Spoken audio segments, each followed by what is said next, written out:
And we're getting breaking inputs. Poonam Jain, who's Satyendar Jain's wife, has been summoned next week by the Enforcement Directorate in a money laundering case in which her husband and Delhi Minister Satyendar Jain has been arrested. So this is the latest as far as ED heat on Delhi Minister Satyendar Jain's wife is concerned. Now Poonam Jain has also been summoned by the Enforcement Directorate next week. For more on this, I'm joined by Bhavtosh on the broadcast. Bhavtosh, thank you for joining us. Why is Mrs. Poonam Jain under Enforcement Directorate's radar? Remember, there were several shell companies, at least to be precise, 5 of them were set up, according to the investigating agencies, by Satyendar Jain. And so Poonam Jain was director of one of these shell companies.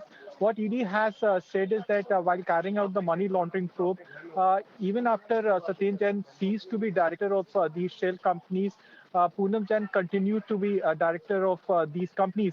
When the income tax had taken over the probe in this case way back in 2013 and 14, Satyendar Jain was not in public life. He was a businessman, and they had found out that Poonam Jain was in fact made a dummy director of these companies. Poonam Jain has now been served summons for next week, that is for 14th of July. Last week, 2 close aides of Satyendar Jain, or alleged close aides of Satyendar Jain,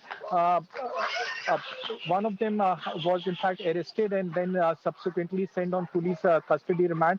Ankur Jain as well as Vaibhav Jain, they both were arrested by the Enforcement Directorate, and it's expected that ED will be questioning Poonam Jain about these shell companies. Assets of enforcement of Jain family have already been attached by the Enforcement Directorate. ED has basically said that they will be recording the statement of Poonam Jain because on paper she continues to be or continued to be director of these shell companies, and these shell companies in turn had purchased land in and around Delhi worth at least 23 crore rupees. All right, thank you, Bhavtosh, for these updates. So next week is when Satyendar Jain's wife has been summoned by the Enforcement Directorate.